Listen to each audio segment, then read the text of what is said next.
А вы тоже по-русски говорите? Что? Не говорите? Ну, спасибо, знаете. Azerbaycan. А, вы из Азербайджана? Azerbaycan. Türkiye malı. Türkiye, Azerbaycan. Rusiyalı blokçu İlya Varlamov Əfqanistana gedib və orada baş verənlərdən 2 saatlıq geniş reportaj hazırlayıb. Şəhəri gəzən blokçu yerli sakinlərlə söhbət edib, təəssüratlarını və gördüklərini izah edir.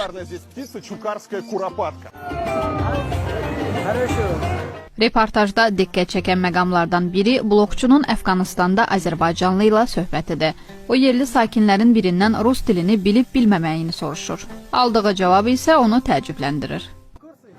А вы ходите на курсы русского языка? Да.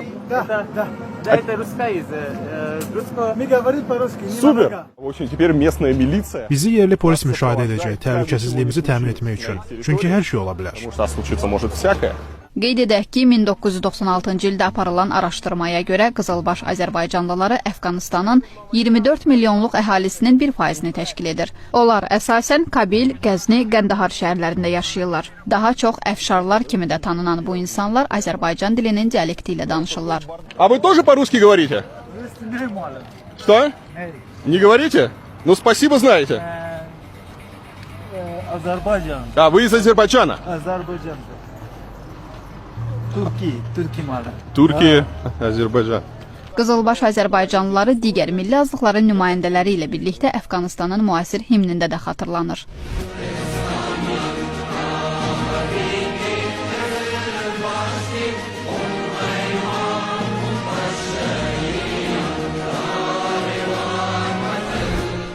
Əfqan qızılbaşları bir neçə qrupa bölünür. Əfşarlar, Cavanşirlər və Muradxani, eləcə də Bayatılar, Şahsevərlər, Şamla, Ansurlu və Şah Ağası. Cavanşirlərin kökü Şuşadan gəlir və qızılbaşların böyük hissəsini təşkil edir. Azərbaycan diasporasının Əfqanistandakı nümayəndəsi Fərid Şabanpur açıqlamalarının birində qeyd edib ki, təxminən 16 min etnik Azərbaycanlı Əfqanistanın 3-cü ən böyük şəhəri Heratda yaşayır.